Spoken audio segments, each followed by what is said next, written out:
One is so powerful because it tells the Black experience in past, present, and future, but all at the same time, right? So when we think about in the comic, one of the things that happens is first, you have this intergalactic empire, right? So they kind of fast forward 2,000 years ahead of time. And for me, it's dope because it's like, okay, if you took the excellence of Wakanda and you just put it on a spaceship, and then you hit the button 2,000 years and ding, boom, like that's what you get. You get Wakanda everywhere, running everything. And so a lot of people didn't like it because it was imperialist. But it's like, when has Blackness been given the power to be imperial, right? And that's to me a part of like the range. It's like, part of what we need to do is to say, if Blackness is really about equality, then we gotta be the bad guys too, right? The ability to be dominant is something that's never been thought of in our lifetime. And so there was a lot of pushback. Why do they have to be imperial? And I'm like, yo, this is the story play out. Of course, they start off imperial with justice comes. So one, that's a beautiful thing. Two, you see how they colonized. And then one of the ways that they colonized was by taking the memory away from the colonized peoples. And so to me, right now, what we're talking about is how we're collectively remembering a past that we were not taught, right? It's there. We can feel it. We all feel the power of Blackness, but we've been told like lying out. So the beauty of this series is that it tells a story that's 2,000 years in the future about Black dominance, but it's still that element of taking your name away, taking your association with any grounding of who you are or where you come from away in order to control you. But then the idea that can only be done for so long before people start to remember who they are. And then astrologically, there are moments in time when we are closer to, I forget what they call in Wakanda, the concept spiritually that they cash it record. This idea that, and some human scientists now are studying the dark matter, thinking that it literally is a thing everywhere, and that remembers everything that has happened in the universe that we all have access to. Anybody who's ever had a weird dream knows we're all kinds of places, right? So now T'Challa is dead, right? He's dead for 2,000 years. But his energy and the energy of Bats bring him back through, right? Bring him back through this slave. And so they played out imperialism to the point of slavery.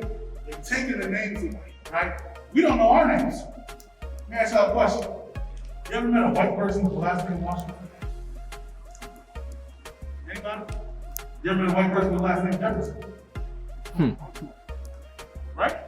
Those names came because those are the only two names Black people knew. All three. I guess, right? So, we are nameless. We don't know our names. We don't know where we come from. Some of us, might know, but as Black people who've been here from enslaved families, we can't go, we know kind of, we might have came from there, but we don't know, right? We don't have that connection, and that makes us easy to manipulate. In our schools, in our culture, even in the symbols of evolution, the symbols of, look around, look at all these white faces here, right? Everybody know, Bible, no white people. There was no white people in the Bible, zero. And yet, look at the meticulous effort, the artists that they commissioned to create this image to destroy the Black past, right? So it's crazy to me because this idea of Renaissance art is a war against the Black past. Because what they did in the Crusades is they killed all the Black people in Europe.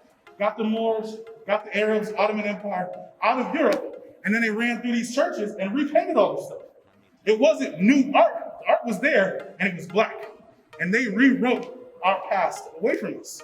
So that Cesar Borgia is Jesus instead of the Black man he was. And so to me, this run communicates that so well, that when you tell people what their past is, you define their present, and when they remember, you can't control it. And then the justice that he brings to the end. Oh man, John be laying it down. Says so much about the future of Black leadership.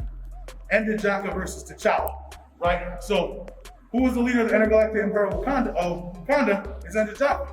So his energy is what ultimately led to this conquest.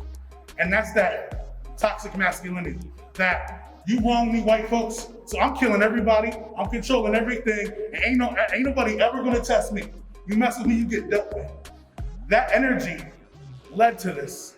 And yet T'Challa is coming up from the bottom to balance it out, right?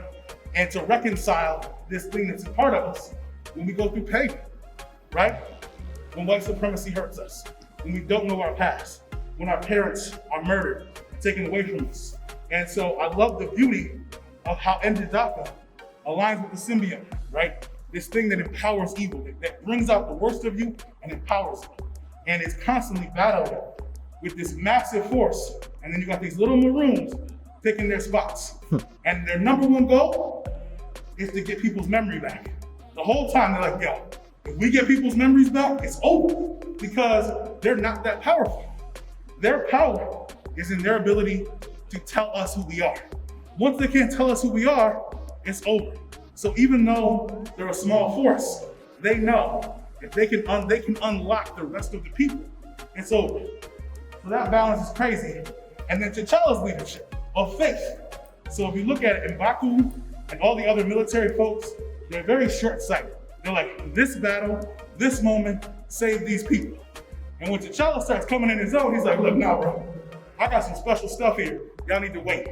Y'all need to hold up.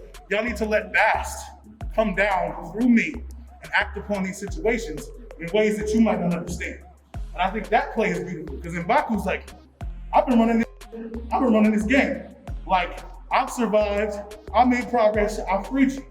And yet, T'Challa's able to get him to trust and to show, look, there's another level of consciousness here. We need to bring in the gods. We need to open ourselves up to bring in the power of the universe that's coming through us. And at first, M'Baku was like, you crazy, you know? But then he sees him come up with that purple spear and lay everybody down. He's like, okay, we're gonna let you run with this. But again, that leadership of faith and trust in the future. T'Challa knows. He's like, Bast with me, my whole team back in 2,000 years ago with me, everybody with me. I don't care what's in front of me. There is a future, and I know it. Therefore, I'm drawing myself to it, and it don't matter what else is in front of me. So that balance between N'Jadaka and T'Challa over like what Black leadership looks like, so beautiful. And then, I already talked about resistance, rebellion, and guerrilla warfare, right? That we have always been a people who had to resist from within larger structures, pick our spots, and teach us about ourselves. Even what Davon was just saying, people had to be taught about their rights and their history in order to vote. African concept of space and time. There are multiple times when T'Challa communicates with Storm, with Shuri, with the existing Wakanda, the Wakanda that we know. And there's always a communication going on between the people of Wakanda Prime 2,000 years ago saying, yo, T'Challa, we want you back. And eventually, those people come into the play, they bring their power, they bring their energy, but there's this idea that time is not linear, right? And that when we're outside of this experience, we can go anywhere, talk to anybody, as long as we can feel it, as long as we know that there's a spiritual connection. And nature. In the Shuri, there's a connection with Ruth, where Shuri tries to tap into this tree of knowledge and ends up becoming Greek. And this idea that time, space, all these things, there are places where they all intersect and that can become through. And Africans and almost all indigenous people have never thought of time as linear, as one event after another. That's a white supremacist concept that has distorted how we all perceive reality. And I appreciate Afrofuturism in general in this particular conscious way of weaving all these timelines together so we see time isn't what we think. And then, I think internalized oppression. So there's a scene where, T'Challa is coming up, and this dude Daoud is like, yo, I run a yard here. You know what I mean? And he's like, yo, bro, we all slaves. Why would we look there? Why you whooping my ass? And he don't want to do it, but he handles it. In N'Jadaka, constantly in this conversation, in his mind, how do I stay in control? How do I benefit, right? But not thinking about his people and the slavery it takes to maintain his decadence. And then in the T'Challa and T'Chaka, there's also this Black nationalism versus Pan-Africanism. How many here people know what Black nationalism is? Anybody want to take a stab at saying what that is? All right, so Black nationalism is Black everything, but at the price that everybody else pays. And so you're going to join us, and we're going to do to them what we did. And no matter what, it's Black over everything. And if you're a Black person and you don't agree, then you can go down too. It's militant. You have to fall in line. And you have to do it how we say, when we say. And I can test your level of Blackness depending on how you think, how you act, and how you move. And part of it comes from self-defense, and we have to do this. This is a reaction, but it gets to a place, especially if it's in a place where it's winning, where it's very toxic. You know what I'm saying? And people can't be them real selves. They can't come out. And so if you happen to be a woman, your voice ain't being heard. If you happen to be in the LGBTQ community, your voice is not being heard. You know what I'm saying? If you happen to sympathize, you know what I'm saying, with somebody that is not of your race, you can't be down with us. You know what I'm saying? That's not, you fell in love with an Asian girl? Nah, you done. You cut off from us. You know what I'm saying? So it's very in that way. It's more of we taking over by any means necessary, and you either get down or lay down. Get down or lay down. That's basically how it is. Yeah, so T'Chaka and the whole thing, he is so focused on Wakanda that he colonized 5 other galaxies. And all those people are mining and working for Wakanda. So the Black nation Wakanda is more important than everything else. Pan-Africanism is more this idea that we all have roots in Africa, and that all of the Africans are one nation, and they may still have nations within those nations. But the most important thing is to support all Africans around the globe. Nation building is a part of it, but no African nation can be more important than another. And there was, people please read this amazing Pan-African Revolution from 1950 to 1970. 30 countries liberated themselves. Now, eventually, white folks came back in and took it and are still manipulating, our siblings in Africa. And so much of what the Black Panther is to me is 2 Jewish dudes, Stanley and Jack Kirby, watching that Pan-African Revolution, watching Patrice Lumumba and Thomas Sankara and all these people build this powerful Black dignity and reflecting it back on the page. Again, through a white perspective, but really reflecting Black people are taking back their power in America and across the globe together. And so to me, ultimately, the story starts with Black nationalism, and T'Challa is able to unify that Black nationalist narrative into a broader one and create this kind of holistic space of the real future of Wakanda that we all want to believe in. So there's a whole lot of political undertones in the Black Panther, and I just want to show a couple of images. So this is Huey P. Newton, and if you look, and you'll see it in the next picture, but look at the spear that he's holding. The spear, he's holding a rifle in an African wicker chair, right?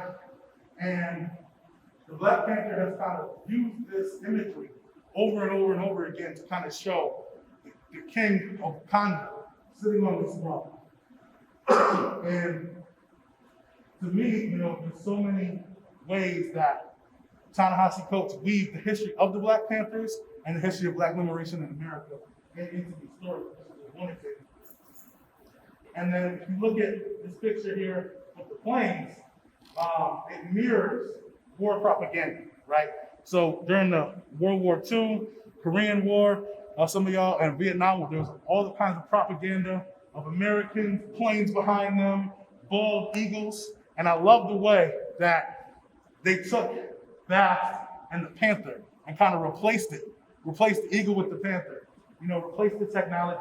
And then you have the RBG, red, black, and green in the Wakanda flag. And it just mirrors this image of imperialism and dominance of America, but puts this new layer on. And then if you look at this middle picture, This is the Empire Strikes Back Star Wars cover, right? And he's got this spear that is modeled after the spear he used to show, and that's the weapon that he uses to free his people. And every single episode of comic starts off with this introduction, right? With these 4 scenes where the star system, the planet dies, the throne world, and then you see this like military Marxist